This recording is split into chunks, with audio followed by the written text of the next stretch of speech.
ఇప్పుడు కాంగ్రెస్ పార్టీని మా దాంట్లో విలీనం చేస్తామన్నా ఒప్పుకుంటాం, మాకేం ఇబ్బంది లేదు. కాకపోతే నేనేమంటున్నా భయ్యా, మాతో కలిసి రావాలంటే మా నైతికత ఉండాలి, మా భావసారూప్యత ఉండి మా పార్టీతో కలిసి వచ్చి అయ్యా మీరు చేస్తుంది మంచి పని అని చెప్పి ఆ పార్టీలు భావిస్తే మాతో కలిసి నడుస్తా అంటే మాకే ఇబ్బంది లేదు.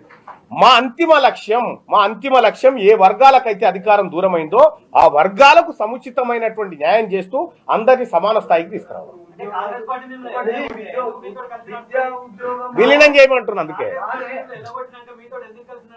నేనేమంటున్నా, కాంగ్రెస్ పార్టీ రేవంత్ రెడ్డి గారిది కాదు, లేకపోతే మహేష్ కుమార్ గౌడ్ గారిది కాదు. కాంగ్రెస్ పార్టీకి అధిష్టానం ఢిల్లీలో ఉంటది. ఒకవేళ అయ్యా వీళ్ళు మమ్మల్ని మోసం చేసిరు, ఈ రేవంత్ రెడ్డి గారు జానారెడ్డి గారు మోసం చేసిరు, మీరు చేసిందే కరెక్ట్ అయ్యా, మీ వెంటనే నడుస్తాను తీయని వాళ్ళు వస్తే మేమేం చేస్తాం అంటున్నా. నైతికత లేదు కాంగ్రెస్ పార్టీకి అని మీరు చెప్తున్నారు. 100% విద్యా ఉద్యోగాలల్లో అలా వాళ్ళు కలిసి మేము తీసుకుంటామని ఇక్కడ అంటే నేను ఒకటి లేదని మీరే కాంగ్రెస్ పార్టీ, నేను చెప్పిన మాట కాంగ్రెస్ పార్టీ మా దాంట్లో విలీనం చేయమని చెప్తా ఉన్నాం. ఎందుకంటే చేసిన పాప పరిహారం అన్న అవుతుంది, మీకు పాప పరిహారం అన్న అవుతుంది కాంగ్రెస్ పార్టీకి. ఎందుకంటే ఇచ్చిన హామీలు నెరవేర్చకుండా తప్పు చేసినవయ్యా, ఆ తప్పుకు పరిహారంగా మీ బీసీలు వెంటనే నడిచి వస్తామని వస్తే అప్పుడు ఆలోచిస్తాం. మేము ఇస్తాం కదా, అది ఇచ్చేటోళ్ళం ఏం కదా.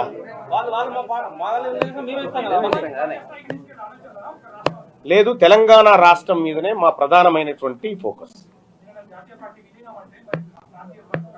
అంటే ఒక విషయం ఏం చెప్తా ఉన్నాము, అది సాధ్యపడేటువంటి అంశం కూడా కాదు చెప్తా ఉన్నాం. కాకపోతే ఏంటంటే మేము అంతదాకా కూడా ఆలోచిస్తా ఉన్నాము.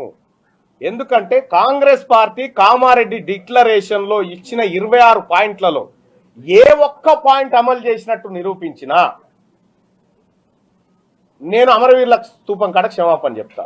ఏ ఒక్క పాయింట్ అన్నా అమలు చేసినట్టుగా ముఖ్యమంత్రి రేవంత్ రెడ్డి గారు నిరూపించగలిగితే అవునా బీసీలకు మంచి చేస్తున్నావా అని చెప్పి పాలాభిషేకం. ఇక మా పార్టీ కాదా ఆయన డిసైడ్ చేసుకోవాలి. ఇప్పుడు నా బాధ, ఎందుకంటే నేను కూడా మల్లన్న కోసం చాలా కష్టపడ్డాం, పనిచేసినాం. పార్టీలో మాట్లాడాలనుకున్నప్పుడు పార్టీ లైన్లో ఉండాలి. లేదా మీకు డౌట్స్ ఉంటే ఇది ఎట్లా చేసినామని ఆయనను కూడా 2-3 మీటింగ్లో పిలిచినాం. నేనే కదా పంచాయతీరాజ్ శాఖ మినిస్టర్గా ఉన్నప్పుడు కూడా ఉండిగా ఆయనను కూడా 2-3 మీటింగ్ వీళ్ళు పాల్గొనలేదు. పాల్గొనలకు మాట్లాడే అర్హత ఉందా? బీసీ సోదరులు కూడా ఆలోచించాలి, నిలదీయాలి. ఎందుకు వాళ్ళు పాల్గొనలేదు? వాళ్ళు అంటే దీన్ని తగ్గించాలనే కదా, ఈ యొక్క కుల సమగ్ర సర్వేను ఉనికిలోకి రానియకుండా చేయాలనే కదా. అలాంటి వాళ్ళు వచ్చి వాళ్ళు మాట్లాడుతున్నారు బీసీల కోసం.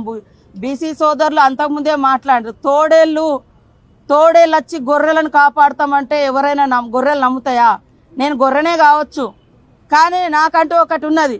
కానీ తోడేళ్ళ మీద డిపెండ్ అయి బతికే అంత దారుణమైన పరిస్థితి ఈ రాష్ట్రంలో ఏ వర్గాలకు లేదు.